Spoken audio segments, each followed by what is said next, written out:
നമസ്കാരം, ഭാരത് ലൈവിലേക്ക് സ്വാഗതം.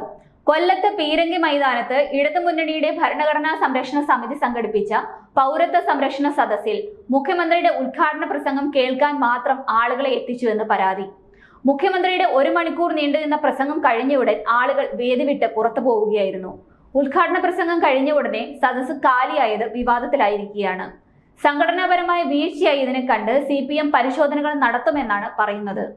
വേദിയിൽ ആളുകൾ ഒഴിഞ്ഞു പോകുന്നത് കണ്ട് തന്റെ പ്രസംഗത്തിലൂടെ തന്നെ അതൃപ്തി അറിയിച്ച് കേരള മുസ്ലിം ജമാഅത്ത് ഫെഡറേഷൻ അധ്യക്ഷനും ദക്ഷിണ കേരള ജംഇയ്യത്തുൽ ഉലമ നേതാവുമായ കടയ്ക്കൽ അബ്ദുൾ നസീസ് മൗലവി രംഗത്തെത്തി. എന്നാൽ അബ്ദുൾ അസീസ് മൗലവിയുടെ പ്രസംഗം കഴിഞ്ഞ ഉടനെ തന്നെ മുഖ്യമന്ത്രിയും വേദി വിട്ടു. നോമ്പ് തുറയ്ക്ക് ശേഷം നിസ്കാരവും കഴിഞ്ഞ് ഇസ്ലാം മത പണ്ഡിതർ 7 മണിക്ക് ശേഷമാണ് ഇവിടെ എത്തിയത്. പിന്നീട് മുഖ്യമന്ത്രി അരമണിക്കൂറിന് ശേഷം എത്തി. ആദ്യം സംസാരിച്ചത് മന്ത്രിമാരായ ചിഞ്ചു റാണിയും KB ഗണേഷ് കുമാറുമാണ്. M മുകേഷ് ഭരണഘടന വായിച്ചതിന് ശേഷമാണ് മുഖ്യമന്ത്രി പ്രസംഗം നടത്തിയത്. പ്രസംഗം കഴിഞ്ഞ ഉടനെ പലരും വേദി വിട്ട് പുറത്തുപോയി. ഇങ്ങനെ ആളുകൾ വേദി വിട്ട് പോകാൻ തുടങ്ങിയതോടെയാണ് മുഖ്യമന്ത്രിയുടെ പ്രസംഗം കേൾക്കാൻ മാത്രമാണ് ആളുകളെ എത്തിച്ചതെന്ന് വ്യക്തമാകുന്നത്. സംഭവത്തിൽ മത നേതാക്കൾക്കും പരാതിയുണ്ട്. യോഗത്തിന്റെ അധ്യക്ഷൻ മന്ത്രി KM ബാലഗോപാൽ പറഞ്ഞു നോക്കിയെങ്കിലും 90% കസേരകളും അപ്പോഴേക്കും ഒഴിഞ്ഞു കഴിഞ്ഞിരുന്നു.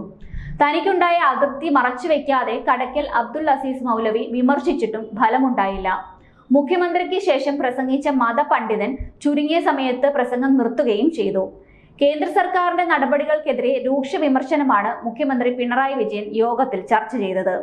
ഡൽഹി മുഖ്യമന്ത്രി അരവിന്ദ് കെജ്രിവാളിന്റെ അറസ്റ്റിനെ കുറിച്ചാണ് പ്രസംഗിച്ചതും. ഭരണഘടനാ സ്ഥാപനങ്ങളിൽ കേന്ദ്രത്തിന്റെ അനാവശ്യ കൈകടത്തൽ ഉണ്ടാകുന്നു. കേന്ദ്രത്തിനെതിരെ നിലപാടെടുക്കുന്ന പ്രതിപക്ഷ രാഷ്ട്രീയ പാർട്ടികൾക്കെതിരെ അന്വേഷണ ഏജൻസികളെ ദുരുപയോഗം ചെയ്തുകൊണ്ടുള്ള കേന്ദ്ര സർക്കാരിന്റെ നടപടികൾ തുടരുകയാണെന്നും മുഖ്യമന്ത്രി വിമർശിച്ചു.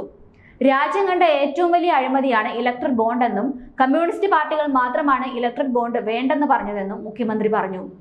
ഡൽഹി മുഖ്യമന്ത്രി അരവിന്ദ് കെജ്രിവാളിനെ അറസ്റ്റ് ചെയ്തപ്പോൾ മുതൽ അറസ്റ്റിനെ അപലപിച്ചും കെജ്രിവാളിനോട് പിന്തുണ നൽകിയുമാണ് മുഖ്യമന്ത്രി പിണറായി വിജയൻ നിന്നിട്ടുള്ളതും. ഇരട്ടച്ചങ്കൻ എന്നറിയപ്പെടുന്ന മുഖ്യമന്ത്രി പിണറായി വിജയന്റെ ധാർഷ്ട്യം എല്ലാവർക്കും അറിയാവുന്നതാണ്. എന്റെ തല എന്റെ ഫുൾ ഫിഗർ എന്ന ലൈനിലാണ് എക്കാലത്തും മുഖ്യമന്ത്രിയുടെ പോക്കും. കൊല്ലത്ത് നടന്നതുപോലെ മുഖ്യമന്ത്രിയുടെ ഒറ്റയാൾ പ്രകടനങ്ങളുടെ കഥകൾ കേരളത്തിലെ ജനങ്ങൾ ധാരാളം കേട്ടിട്ടുമുണ്ട്.